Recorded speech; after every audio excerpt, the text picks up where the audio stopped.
Welcome to Chapter 9, Section 3. We're going to be talking about changes in temperature and phase. And our first part will be about specific heat capacity. So in this section, this first part, we are going to perform calculations with specific heat capacity, which means we'll need to define what specific heat capacity is and look at what it means. So specific heat capacity is the ability of a material to absorb, which means to take in, a certain amount of energy to change its temperature by 1 degree Celsius.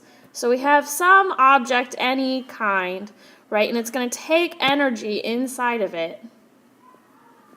Okay, and as it takes in that energy, this certain amount that we have, that will increase the temperature by 1 degree Celsius. And different materials have different specific heat capacities. Let's look at an example now. Here we have a glass and ice, and I chose them because they look the same, but that doesn't mean that their specific heat capacity is the same. So I really want to emphasize that different materials have different specific heat capacities. So we have the specific heat of glass, which is 837 joule kilograms per degree Celsius, and the specific heat of ice is 2090 joules per kilogram degree Celsius. So what these two numbers mean, okay, so if we look at the one for water, that means for glass, if we take some energy and add it to glass, and we add 837 joules, okay, if we add that energy into that glass's temperature will increase by 1 degree Celsius if we have 1 kilogram of the substance, okay? So let's just assume we have 1 kilogram.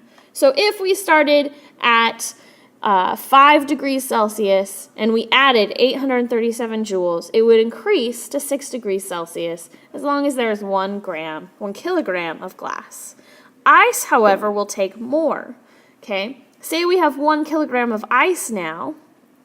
Okay? We will have to add 2090 joules of energy. Okay?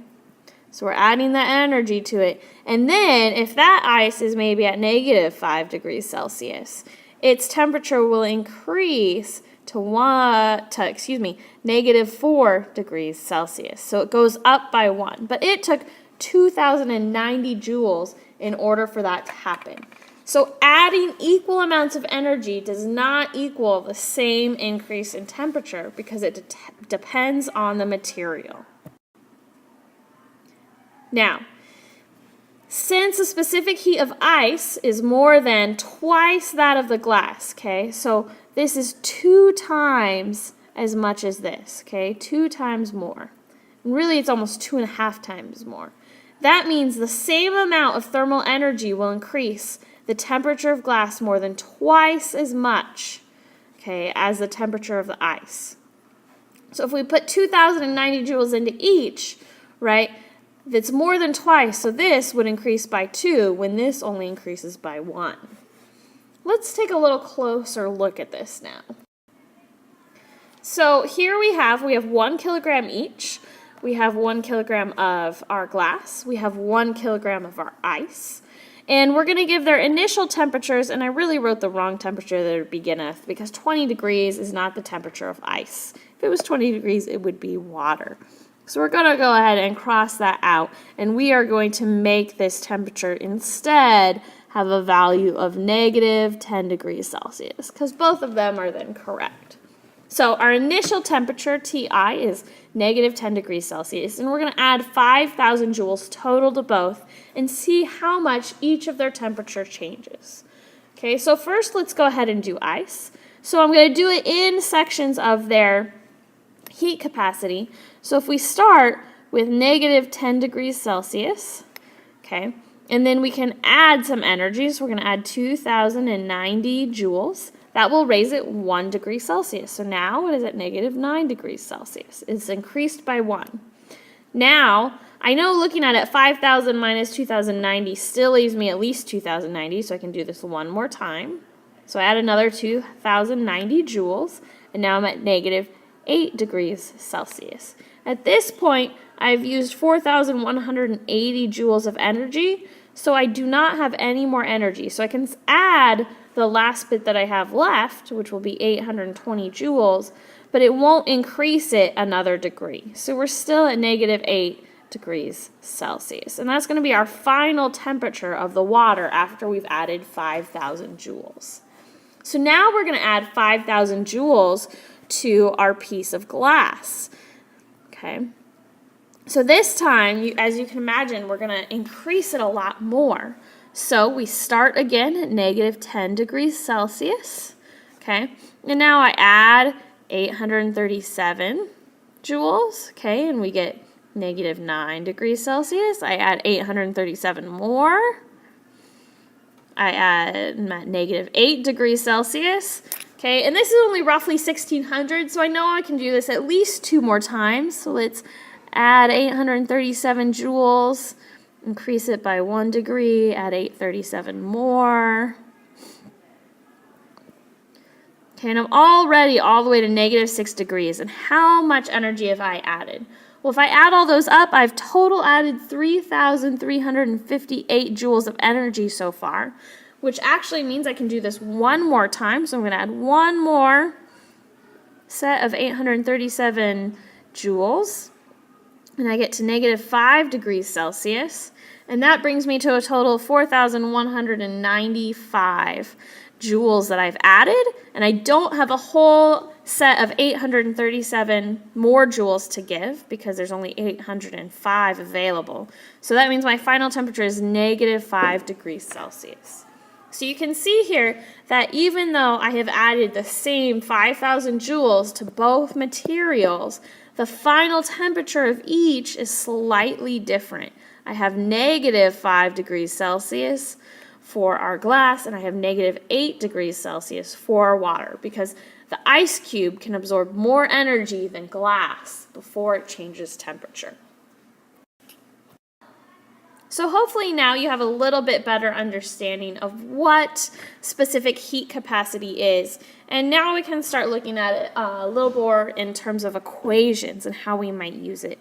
So Cp here, and really it should be C with a little p, okay, is the variable that we use for specific heat capacity, and the P just means we're doing this at constant pressure, so we're not changing the pressure. So our equation then, okay, is Cp equals Q. This is our energy. So I'm not sure we've seen that letter yet. Q is energy in general. So it's not kinetic energy, it's not potential energy, it's not internal energy, it's just energy. So it has units of joules. And then we're going to multiply by mass and the change in temperature. Remember that delta T, anytime we see that delta, we're going to get a final value, so we'll have our final temperature minus our initial temperature. And the units, as we just saw a minute ago, then end up being joules per kilogram times degrees Celsius. And if it helps you remember, really, kilograms and degrees Celsius are both under that division symbol. So let me write it there. Okay? And I want to point out here that positive values of Q, okay, so a positive energy corresponds to an increase in temperature. So when Q is positive, we have increased the temperature. Now, just to show you how this equation works, I want you to see what happens if we go back to our glass and our ice. So going back to them now and using our equation where Cp equals Q divided by m delta T, and we're going to plug in the delta T so it's final minus initial. If I use this to calculate and I go back to our 5,000 joules of energy that we added, I should be able to use this to calculate our final temperature, and it should be the same as when we did it before. So if you remember before when we did it, we had our initial temperature of -10 degrees Celsius, and the final temperature of the glass was -5 degrees Celsius, and the final temperature of our ice was -8 degrees Celsius. So let's see if we get approximately the same value.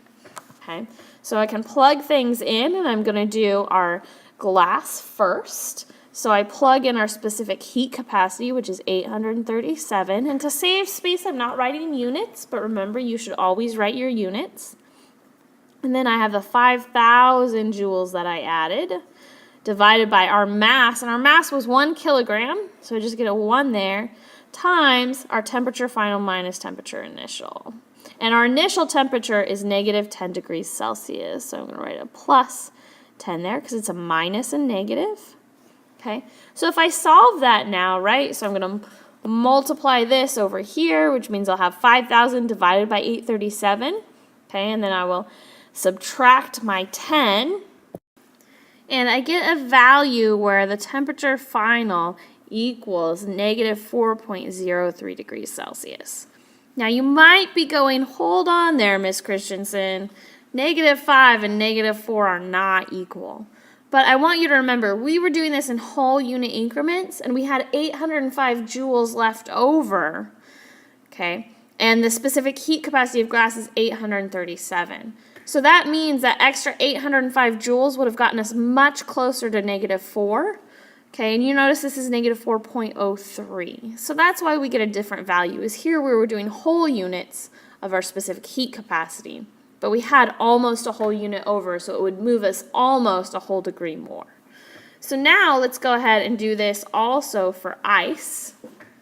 So we can plug in our 2,090 joule per kilogram degree Celsius specific heat capacity.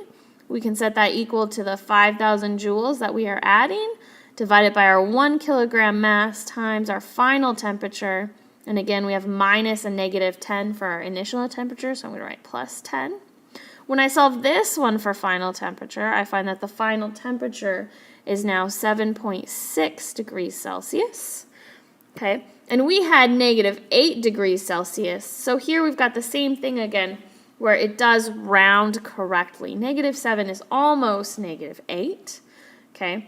And it would have actually taken this a little bit further because we did still have almost 1,000 joules of energy left. So it would have gotten us halfway to negative 7.6, or to negative 7, which is about negative 7.6. So we can see that our equation does give us similar values to if we evaluate it degree by degree as we add heat.